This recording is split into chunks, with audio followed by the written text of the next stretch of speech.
तो क्लास अब हम सीखेंगे हमारे दूसरे सब टॉपिक के बारे में जिसका नाम है फेजेस ऑफ सेल साइकिल।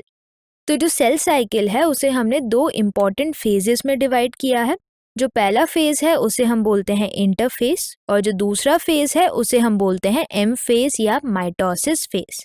जो इंटरफेज है उसमें सेल अपने आप को तैयार करता है ताकि वो डिवाइड हो सके और जो एक्चुअल डिवीजन का फेज है वो होता है एम फेज या माइटोसिस फेज।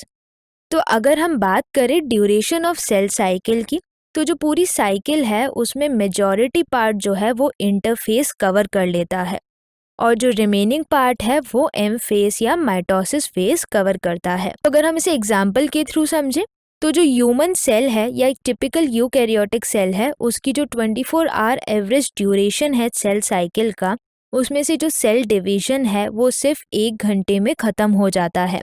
बाकी का जो 95% पार्ट है वो इंटरफेस में लग जाता है, यानी सेल को तैयारी करने में बहुत ज़्यादा टाइम लगता है और डिवाइड होने में सिर्फ 1 आवर लगता है, यानी 1 घंटा लगता है। तो जो इंटरफेस है उसे हम रेस्टिंग फेज भी बोलते हैं। हमने बोला तो इसे रेस्टिंग फेज है, पर इसमें जो सेल है वो बहुत ज़्यादा एक्टिव होता है क्योंकि वो अपने आप को तैयार कर रहा है सेल डिवीजन के लिए। तो इसमें एक इम्पॉर्टेंट इवेंट जो होता है वो है सेल ग्रोथ और जो दूसरा इम्पॉर्टेंट इवेंट है वो है डीएनए रेप्लिकेशन। और हम बात करें जो सेल है वो अपने आप को प्रिपेयर कर रहा है by undergoing both cell growth and DNA replication in a orderly manner. तो यहाँ इंटरफेस में हो क्या रहा है कि जो सेल है वो प्रिपेयर कर रहा है डिवीजन के लिए दो इम्पॉर्टेंट इवेंट्स परफॉर्म करके, पहला सेल ग्रोथ और दूसरा डीएनए रेप्लिकेशन। तो जैसा कि हमने सीखा कि जो फेजेस हैं सेल साइकिल के उसमें एक था इंटरफेस और दूसरा था एम फेज या माइटोसिस फेज। जो इंटरफेस है उसे फिर डिवाइड किया जाता है 3 सब स्टेजेस में। सबसे पहला होता है G1 फेज या गैप 1 फेज, दूसरा होता है एस फेज या सिंथेसिस फेज और जो तीसरा होता है उसे बोलते हैं G2 फेज या गैप 2 फेज। तो अगर हम सीखें G1 या गैप 1 फेज के बारे में, तो जैसा कि आप इस डायग्राम में देख पा रहे हैं G1 फेज आता है M और S फेज के बीच में। तो जो G1 फेज है वो एक ऐसा इंटरवल है जिसमें सेल डिवाइड होके आया है, माइटोसिस करके आया है और अब आगे जाके डीएनए रेप्लिकेट करने वाला है।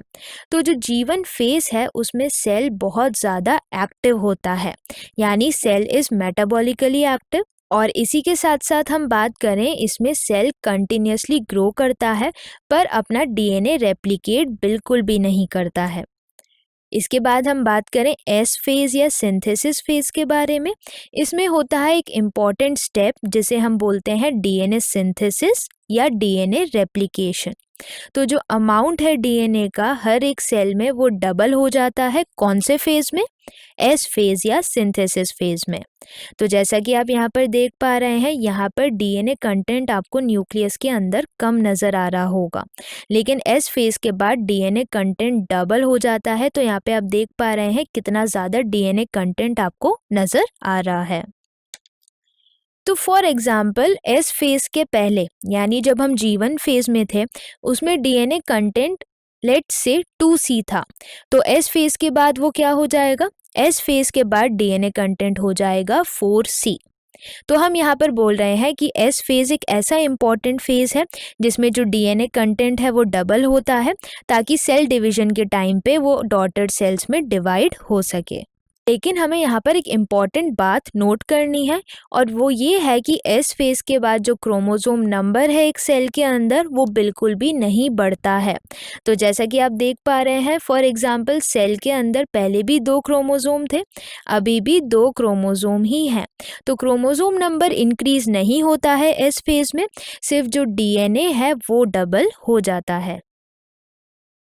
इसके बाद आप देख पा रहे हैं कैसे डीएनए रेप्लिकेट हो रहा है न्यूक्लियस के अंदर और इसी के साथ साथ जो सेंट्रियोल्स हैं वो डुप्लीकेट होते हैं साइटोप्लाज्म में। तो ये भी एक इम्पॉर्टेंट फीचर होता है एस फेज का जिसमें डीएनए रेप्लिकेशन बिगिन होता है न्यूक्लियस के अंदर और जो सेंट्रियोल्स हैं वो डुप्लीकेट होते हैं साइटोप्लाज्म में। फिर हम बात करेंगे G2 फेज या गैप 2 फेज के बारे में। ये एक ऐसा फेज है जिसमें बाकी सारे प्रोटीन सिंथेसाइज होते हैं, क्योंकि हम जानते हैं कि जो प्रोटीन्स हैं वो बिल्डिंग ब्लॉक्स होते हैं बॉडी के। तो जो प्रोटीन्स हैं वो माइटोसिस में भी मदद करते हैं। तो प्रोटीन सिंथेसाइज होते हैं G2 फेज में और वो प्रिपेयर करते हैं सेल को माइटोसिस के लिए जब सेल ग्रोथ कंटिन्यू चल रही है। तो यहाँ पर आपको इस वीडियो में इंटरफेस नज़र आ रहा होगा, जिसमें हमने इंटरफेस की अलग अलग स्टेजेस दिखाई है। अगर हम G1 फेज की बात करें तो इसमें सेंट्रियोल्स के साथ साथ सेल ग्रो करता है। इसी के अलावा अगर हम बात करें दूसरे यानी S फेज के बारे में, तो जो सिंथेसिस फेज है उसमें DNA डुप्लीकेट होता है, DNA रेप्लिकेशन होता है। और जो G2 फेज है उसमें बहुत सारे प्रोटीन्स और एंजाइम्स बनते हैं जो सेल को माइटोसिस के लिए तैयार करते हैं। इसके बाद अगर हम बाकी फेजेस को स्टडी करें तो अभी तक हमने इंटरफेज और एम फेज देखा। एम फेज को हम डिवाइड करते हैं दो पार्ट्स में। सबसे पहला होता है कैरियोकाइनेसिस और दूसरा होता है साइटोकाइनेसिस। कैरियोकाइनेसिस की अगर हम बात करें, एक ऐसा प्रोसेस एम फेज का जिसमें न्यूक्लियस डिवाइड होता है और डॉटर क्रोमोसोम्स अपने अपने न्यूक्लियस में जाते हैं। तो जो कैरियोकाइनेसिस है उसे हमने 4 स्टेजेस में डिवाइड किया है। सबसे पहला होता है प्रोफेज, दूसरा होता है मेटाफेज, तीसरा होता है एनाफेज और जो फोर्थ है उसे हम बोलते हैं टीलोफेज। जैसा कि आप यहाँ पर देख पा रहे हैं किस तरीके से जो क्रोमोसोम्स हैं जो डुप्लीकेट हुए थे एस फेज में, वो अब यहाँ पर डिवाइड हो रहे हैं और डिवाइड होकर डॉटर सेल्स की तरफ जा रहे हैं। तो अगर हम बात करें साइटोकाइनेसिस की, साइटोकाइनेसिस का मतलब होता है डिवीजन ऑफ साइटोप्लाज्म। तो अभी तक हमने सीखा कि जो क्रोमोसोम्स हैं वो डिवाइड हो गए थे डॉटर सेल्स में, अब धीरे धीरे उनका साइटोप्लाज्म भी डिवाइड होगा। तो जैसा कि आप इस इमेज में देख पा रहे हैं किस तरीके से साइटोप्लाज्म डिवाइड होता जा रहा है बीच में से और फाइनली डॉटर सेल अलग होने लगे हैं। इसमें आपको उन सभी की सेल ऑर्गेनेल्स भी नज़र आ रही होंगी। ये अलग अलग सेल ऑर्गेनेल्स, जैसा कि आप यहाँ पर देख पा रहे हैं, ये डॉटर सेल्स में चली गई हैं अपनी अपनी कॉपी बनाकर, और इस तरीके से होता है साइटोकाइनेसिस या सेल डिवीजन का प्रोसेस। तो क्लास अभी तक हमने देखा इंटरफेज में G1 फेज, S फेज जिसमें हो रहा था DNA रेप्लिकेशन, और हमने देखा G2 यानी सेकेंड गैप फेज। इसके बाद आया एम फेज या माइटोसिस फेज जिसमें हुआ न्यूक्लियर और साइटोप्लाज्मिक डिवीजन। तो इस तरीके से यहाँ पर पूरी सेल साइकिल आपको दिखाई गई है। तो क्लास, क्या आपको पता है कि हमारी बॉडी में कुछ ऐसी सेल्स हैं जो डिवाइड ही नहीं करती हैं? अगर हम बात करें ह्यूमन हार्ट सेल्स के बारे में, तो जो हमारा ह्यूमन हार्ट है उनकी सेल्स डिवाइड ही नहीं करती हैं। इसी के साथ साथ हम बात करें, कुछ सेल्स ओकेजनली ही डिवाइड करती हैं जब उन्हें रिप्लेस करना होता है डेड सेल्स को, या उन सेल्स को जो इंजरी या चोट की वजह से डैमेज हो गई हैं।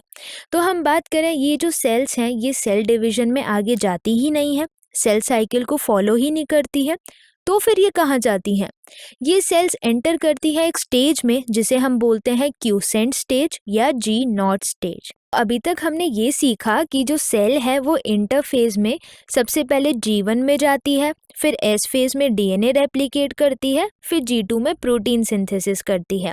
इसके बाद M फेज में होता है कैरियोकाइनेसिस और साइटोकाइनेसिस। पर कुछ सेल्स एंटर कर जा रही हैं G1 की जगह G0 यानी क्वेसेंट स्टेज में। अब G0 स्टेज क्या है? G0 या क्वेसेंट स्टेज एक ऐसी स्टेज है जिसमें जो सेल्स हैं वो नो डाउट डिवाइड नहीं कर रही है, पर वो फिर भी मेटाबॉलिकली एक्टिव है। सेल इस G0 स्टेज में नॉर्मल फंक्शंस भी परफॉर्म कर रही है और मेटाबॉलिकली एक्टिव भी है। पर हम बात करें, जो सेल्स हैं वो ग्रो और डिवाइड नहीं करती है जब तक रिक्वायरमेंट ना हो ऑर्गेनिजम्स की। तो G0 स्टेज में नो डाउट सेल बहुत ज़्यादा एक्टिव है, पर वो आगे जाके प्रोलिफरेट नहीं होगी तब तक जब तक ऑर्गेनिज्म की बॉडी डिमांड ना करे। तो अगर हम बात करें ह्यूमन बॉडी की और अगर हम इसे कंपेयर करें बाकी प्लांट्स से, तो हम बात कर रहे हैं कि जो एनिमल और ह्यूमन बॉडी है उसमें माइटोसिस सिर्फ डिप्लॉइड सेल्स में देखा गया है। वहीं अगर हम कंपेयर करें प्लांट्स में, तो प्लांट्स के अंदर जो हैप्लॉइड प्लांट सेल्स हैं और इसी के साथ साथ जो डिप्लॉइड प्लांट सेल्स हैं, दोनों में ही हम माइटोसिस को देख सकते हैं।